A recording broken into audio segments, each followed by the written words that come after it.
قسم کے اونٹوں اور جانوروں پہ بیٹھ کے لوگ پہنچ جائیں گے تاکہ اپنے اپنے منافع کو لے سکیں۔ اور اللہ کے نبی صلی اللہ علیہ وسلم نے فرمایا اسلام یہ ہے کہ اللہ کے وحدہ لا شریک ہونے کی گواہی دی ہے اور محمد صلی اللہ علیہ وسلم کے نبی ہونے کی گواہی دی ہے، اور تو نماز قائم کرے اور زکوٰۃ ادا کرے، رمضان کے روزے رکھے اور بیت اللہ کی طرف جا سکے تو اس کا حج کر سکے۔ یہ اسلام ہے۔ اور ایمان کیا ہے؟ اللہ پہ ایمان اور فرشتوں پہ، اس کی کتابوں پہ، رسولوں پہ، آخرت کے دن پہ، اچھی بری تقدیر پہ۔ یہ 6 ارکان اسلام کے ہیں، ایمان کے ہیں۔ اور احسان کیا ہے؟ محسن احسن طریقے سے یہ کام کرنا کہ جیسے تم اللہ کو دیکھ رہے ہو ایسے عبادت کرنا۔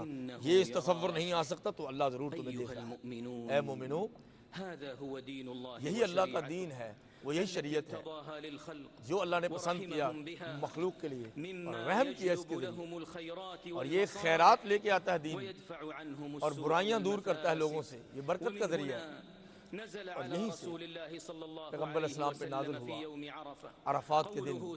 کیا آیت نازل ہوئی؟ اليوم اکملت لکم دینکم واتممت علیکم نعمتی ورضیت لکم الاسلام دینا۔ آج ہم نے آپ پہ عرفہ،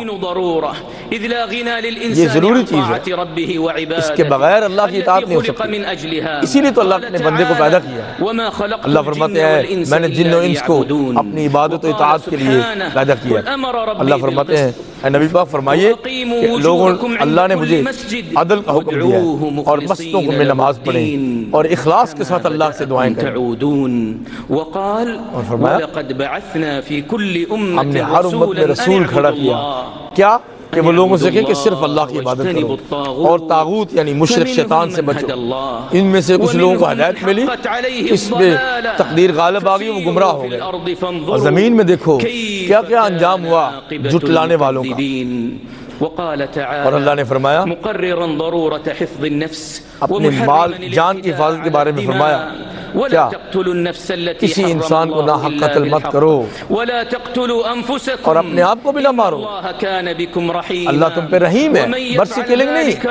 اور جس نے زیادتی میں یہ کام کیا اس کو جہنم میں جلا کے رکھ دے گا اللہ پاک، اور یہ اللہ کے لیے بہت آسان ہے۔ اور فرمایا اسی مال کی حفاظت کے بارے میں اے مومنو آپس میں اپنے مال باطل میں نہ کھاؤ، تجارت اور چیز ہے لیکن سینہ جپٹی کر کے غصب کر کے مت کھاؤ۔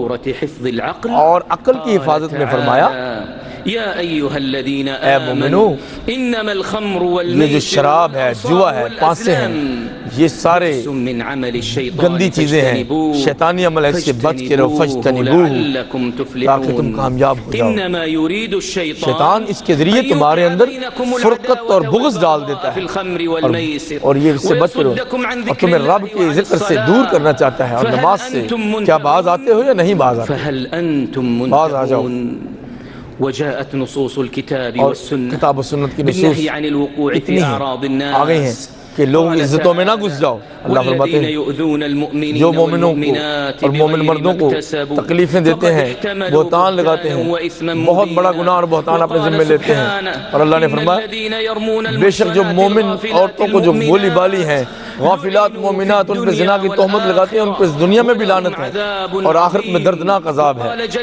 اور اللہ نے فرمایا اے مومنوں کوئی بندہ مرد کسی دوسرے مردوں سے، عورتوں کو عورتوں سے، اور آپ علیہ السلام 13ویں رات تک منا میں رکے، اور جو 2 راتیں رکے وہ بھی ٹھیک ہے، جو زیادہ تقویٰ وہ 3 راتیں رکے۔